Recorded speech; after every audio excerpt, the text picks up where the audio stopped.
अब देखिए गुप्त ऊष्मा। आखिर गुप्त ऊष्मा जो कि लिखा हुआ है इसका मतलब क्या होता है?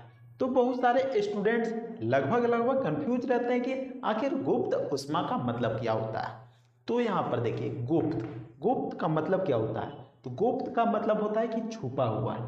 जब हम लोग बच्चा रहते थे, छुआ रहते थे, तो तभी क्या करते थे? तो तभी हम लोग लुक्का छुपी खेलते थे, छुपा छुपी खेलते थे। कहीं जाते थे, दूसरा घर वहाँ घुस जाते थे और छुप जाते थे, तो लुक्का छुपी खेलते थे। तो इसका मतलब हो गया गुप्त, यानी कि छुपा हुआ, छुपा हुआ।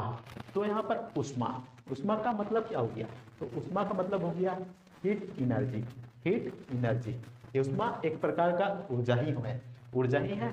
तो गुप्त ऊष्मा यानी कि छुपा हुआ ऊर्जा, छुपा हुआ ऊष्मा या फिर छुपा हुआ यहाँ पर ऊष्म ऊर्जा, छुपा हुआ ऊष्म ऊर्जा। तो एग्जाम्पल की मदद से ऐसा समझाएंगे कि आपका सारा डाउट क्लियर हो जाएगा। तो यहाँ पर देखिए, मान लीजिए कि दो वस्तु है, दो ठो वस्तु है। पहला यहाँ पर ठोस है, पहला यहाँ पर ठोस है, और दूसरा वस्तु यहाँ पर है, दूसरा वस्तु यहाँ पर है, यहाँ पर द्रव है। तो द्रव है, पहला क्या हो गया? ठोस है और दूसरा द्रव है। तो पदार्थ जैसा कि ठोस और द्रव पदार्थ हो गया, पदार्थ हो गया। तो इसकी अवस्था में हम लोग बदलाव लाते हैं, तो इसकी अवस्था में हम लोग बदलाव लाते हैं, ठोस और द्रव की अवस्था में बदलाव लाते हैं। चाहे हम ठोस को द्रव में बदल देते हैं या फिर द्रव्य को हम लोग गैस में बदल देते हैं। इसको द्रव में बदल देंगे, इसको द्रव में बदलेंगे और द्रव्य को गैस में बदलेंगे, द्रव को गैस में बदलेंगे। तो इसके लिए हमको क्या जरूरत पड़ेगा? तो इसके लिए क्या कंडीशन होगा? तो इसका लिए कंडीशन होगा कि हम इसमें हीट देंगे, इसमें हम हीट देंगे, गर्मी देंगे। तो गर्मी देंगे तो क्या होगा? तो गर्मी देंगे तो मान लीजिए कि ठोस में हम लोग गर्मी देते हैं, इसमें हम लोग गर्मी देते हैं, गर्मी यानी कि ऊष्मा देते हैं। तो ऊष्मा देते हैं, ऊष्मा दिए। ठीक उसी प्रकार द्रव में भी हम लोग ऊष्मा दिए, ऊष्मा दिए यानी कि हीट दिए, गर्मी दिए, ऊष्मा दिए, गर्मी दिए। तो फिर क्या होगा? तो क्या होगा? जो यहाँ पर ठोस रहता है, ठोस रहता है, वह धीरे धीरे गर्म होने लगेगा, गर्म होने लगेगा, और गर्म होते होते इसका तापमान बढ़ने लगेगा, इसका तापमान बढ़ने लगेगा। क्या होगा? तापमान बढ़ने लगेगा, तापमान बढ़ने लगेगा। तो तापमान बढ़ते बढ़ते एक समय ऐसा समय आएगा कि तापमान बढ़ना रुक जाएगा, जो तापमान होता है वह बढ़ना रुक जाएगा। और उसके बाद फिर क्या होगा? जो ठोस है वह द्रव में बदलने लगेगा, और जो द्रव है वह गैस में बदलने लगेगा।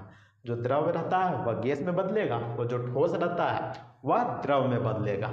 तो इसके लिए जितना ऊष्म ऊर्जा की जरूरत पड़ती है, जितना ऊष्म ऊर्जा, यहाँ पर देख सकते हैं ऊष्मा की जरूरत पड़ा, ऊष्म ऊर्जा की जरूरत पड़ा, तो उसी को हम लोग कहेंगे गुप्त ऊष्मा, गुप्त ऊष्मा।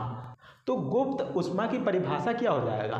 तो गुप्त ऊष्मा की परिभाषा हो जाएगा किसी भी पदार्थ की अवस्था, यहाँ पर देख सकते हैं ठोस अवस्था में था, द्रव अवस्था में था, तो किसी भी पदार्थ की अवस्था में बिना तापमान बढ़ाए हुए, बिना तापमान बढ़ाए हुए, तो तापमान नहीं बढ़ता है, एक समय होता है कि तापमान रुक जाता है, तो बिना तापमान बढ़ाए हुए जितनी ऊष्म ऊर्जा की जरूरत पड़ती है, यानी कि ऊष्म ऊर्जा की जरूरत पड़ा यहाँ पर पदार्थ की अवस्था को बदलाव करने के लिए, लेकिन तापमान नहीं बढ़ा, लेकिन तापमान नहीं बढ़ा, तो उसी में उसी को जो यहाँ पर जितना ऊष्मा जो खर्च हुआ उसी को यहाँ पर गुप्त ऊष्मा कहते हैं।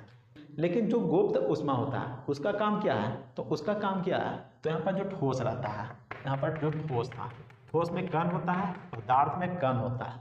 तो ठोस में जो कण रहता है वह बहुत ही पास पास रहता है, पास पास रहता है। लेकिन जब ऊष्मा बढ़ता है, जब ऊष्मा बढ़ता है, जब यहाँ पर ऊष्म ऊर्जा बढ़ता है, तो जो इसके कण होते हैं वह दूर दूर होते हैं, दूर दूर होते हैं, और इसका आकर्षण बल टूट जाता है। जो कण रहता है उसका आकर्षण बल टूट जाता है, कण क्या होता है? हीट मिलता है तो वह पसर जाता है, पसर जाता है और फैल जाता है। तो एक दूसरे को जो पकड़े रहते हैं, जो कण पकड़े रहते हैं वह छोड़ देते हैं। मान लीजिए कि आप एक लकड़ी लिए, उसको जला लिए, जला लिए, और फिर वहाँ पर देखें कि बड़ी आदमी खड़ा है, और लकड़ियाँ लिए जललका वाला, वहाँ पर लेके गए और बस सबको बोलने लगे भाग पे ना तो फिर हम जला देबो, सबके जला देबो। तो सबको कूदे लगा, जन्ने तने भागने लगा, जन्ने तने भागने लगा। को हुने घुस गया, को हुने घुस गया, जन्ने तने मतलब जन्ने जन्ने रास्ता मिला सब हुने हुने भाग गया।